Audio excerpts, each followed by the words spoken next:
Allô la famille, salut tout le monde, j'espère que ça va bien chez vous. Moi ça va aussi bien, ça va aussi bien.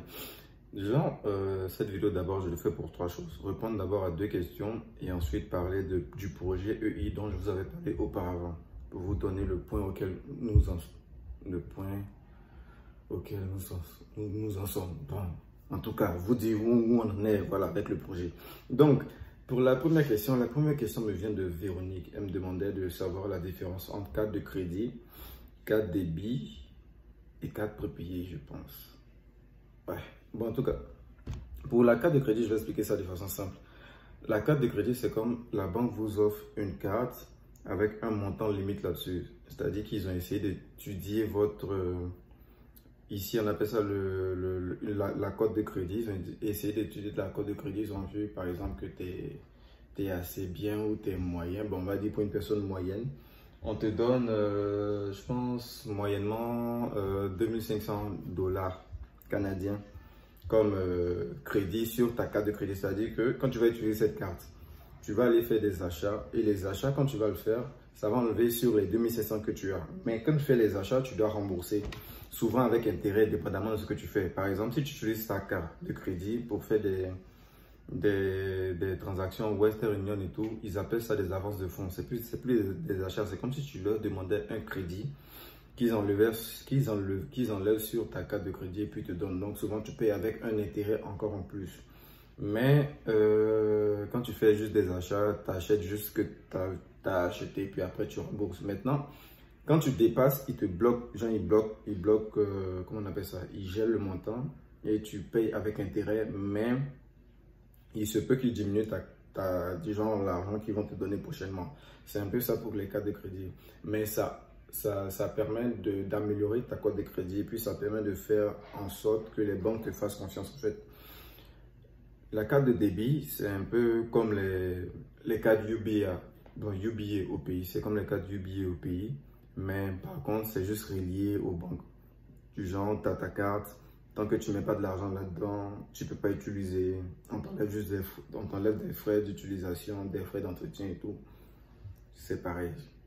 Voilà, c'est normal. Maintenant, les cartes prépayées. Je vais revenir encore aux cartes Visa de UBA parce que les cartes Visa de UBA sont des cartes prépayées du genre. C'est-à-dire que c'est pas vraiment relié, je sais pas comment je vais expliquer, c'est pas vraiment relié à ton compte, mais c'est relié en même temps à un compte. Du coup, ça n'a pas de grosses incidences parce qu'il n'y a pas vraiment de frais là-dessus, il n'y a pas, bon, quand je dis il n'y a pas de frais, de genre les frais un peu comme pour les banques et puis tout, mais en tout cas, tu peux faire tes achats librement sans pouvoir penser qu'il y aura par exemple d'autres frais. Bon, en tout cas, les cartes prépayées, les cartes Visa, je ne maîtrise pas trop, mais c'est différent parce que ça ne tient vraiment pas compte, ça ne tient vraiment pas, ça n'a pas rapport en fait à la banque. C'est un peu comme des trucs que tu peux utiliser, mais on ne peut pas vraiment te retracer. Du coup, les institutions de crédit ou de prêt ne demandent pas trop ce genre de cartes. Ils soient juste débit ou crédit parce qu'avec ça, on peut avoir les informations sur toi. Mais les cartes prépayées, il n'y a pas vraiment bon, ils n'ont pas vraiment les informations qu'ils veulent. Donc, c'est un peu ça la différence, Véronique, c'est un peu ça la différence. La question de Charlie est de savoir combien qu'il faut au minimum pour l'immigration et combien il faut au maximum. Il n'y a pas de maximum. Plus tu as l'argent, plus tu es bien vu par le Canada. Plus tu es riche, plus tu es accepté plus facilement. Et le montant minimum qui a été déclaré pour l'immigration, c'est de 14 000 dollars. 14 000 dollars, c'est seulement pour toi seul. Les gens, on va se dire que Kwasi a une famille de 16 enfants. Donc, quand Kwasi va aller faire sa demande d'immigration avec les pôles de fonds, dépendamment de son garant financier, c'est son papa, le gouvernement va prendre en compte que son papa a 16 enfants. Du coup, 14 000 d'abord, dans le compte en banque, il doit avoir 14 000 seulement dédiés pour Kwasi.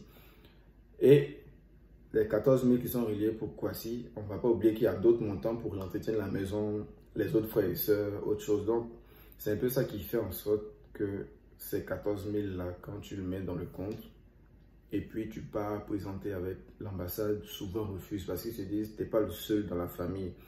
ton père ou ta mère s'occupe d'autres personnes. Ton père s'occupe de tes frères, il s'occupe de lui-même, il s'occupe de la maison. Du coup, s'il y a seulement 14 000 $ dans le compte en banque, c'est pas sûr que ça puisse suffire parce que tu auras besoin de ce montant exclusivement pour vivre une année. Du coup, c'est un peu ça pour cette information. Charlie de Dario, c'est un peu ça. Bon, on va venir maintenant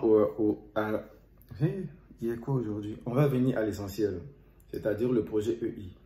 On est déjà au stade final. On est déjà arrivé au stade final. Et ça, cette version sera spécifiquement et plus spécifiquement pour les travailleurs.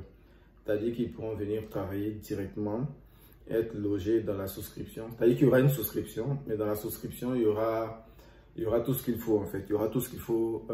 Vous n'aurez pas à payer parce que j'ai essayé de voir les partenaires, je sais de voir d'autres choses, mais je vais venir soit dans cette semaine, soit dans la semaine prochaine pour vous donner le détail final pour que les choses commencent pleinement. Du coup, restez branchés parce qu'il y aura plein de choses.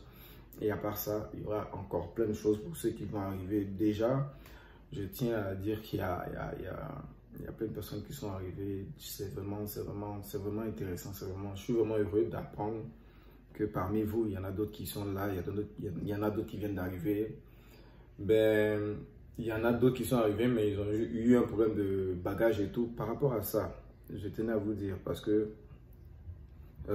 les bagages là, n'oubliez pas que quand vous mettez de la nourriture dedans, n'oubliez pas de ne pas mettre du lait en poudre, par exemple, ou des produits animaliers comme les peaux de bœuf, les trucs, c'est un peu comme le braconnage, je sais pas, mais c'est pas vraiment accepté. Bon, il y a des gens qui sont passés avec, mais moi j'avais mis ça dans mes bagages, ils ont jeté.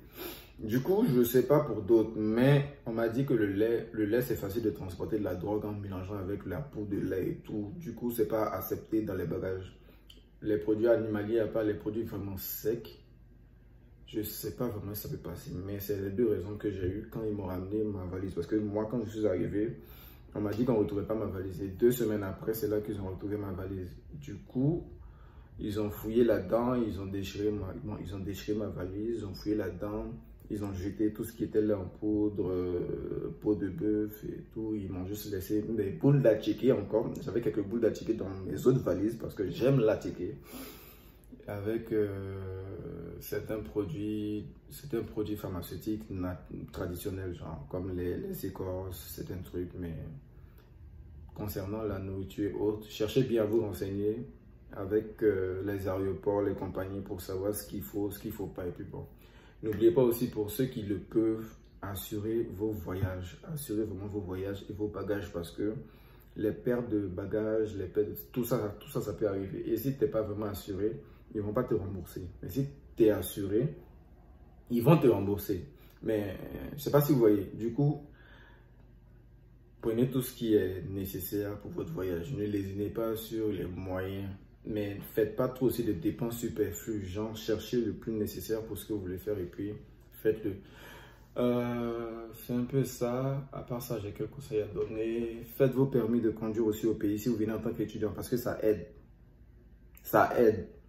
Ici, là, la formation pour les permis d'études, ça dure 1 an d'abord pour avoir un permis apprenti. Permis apprenti, tu ne peux pas rouler tant que quelqu'un qui a un permis officiel n'est pas à côté. Du coup, en tant qu'étudiant, quand tu as ton permis étranger, tu peux conduire avec pendant ta période d'études et pendant ce temps, tu peux procéder au changement, tu vois. Tu peux procéder au changement de permis.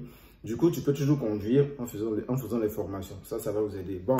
C'était tout pour aujourd'hui. Bon dimanche. Et plein de choses à vous, plein de choses à votre famille. Et puis, on se voit pour la nouvelle. Donc, ciao.